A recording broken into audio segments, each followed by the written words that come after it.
Film खत्म हुई और हॉल में रोशनियां जल उठी। शंभू ने पीछे मुड़कर प्रोजेक्टर को देखा जिसमें पिताजी गायब हो गए थे। पिता के बिना अब उसे दुनिया खाली लग रही है। वो घर लौट पड़ा। माँ दरवाजे पर खड़ी इंतजार कर रही थी। बोली, बहुत देर कर दी, अब 9 बजे।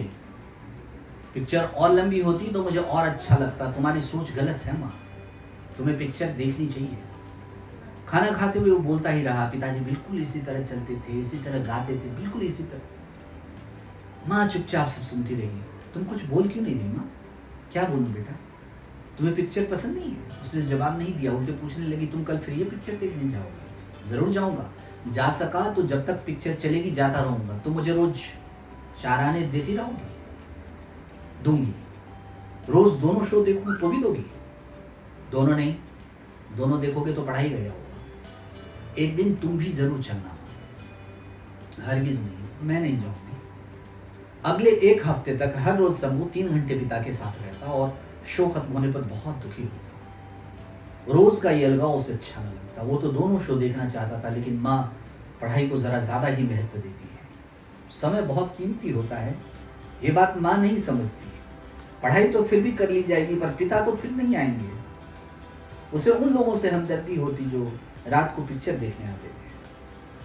बेटे के बार बार आग्रह करने पर माँ ने आखिरी दिन पिक्चर देखना स्वीकार कर लिया। दोनों रात का शो देखने गए।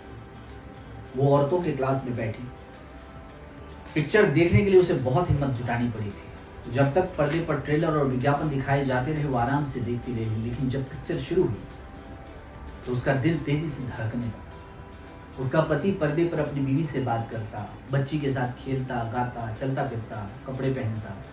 बिल्कुल वही कपड़े, वही आवाज, वही गुस्सा, वही खुशी, ये सब चीजें उसके लिए बहुत क्रूरतापूर्ण सिद्ध हो रही थी। उसने कई दफा आंखें बंद की, लेकिन एक विशेष आकर्षण उसे पिक्चर से जोड़े रहा।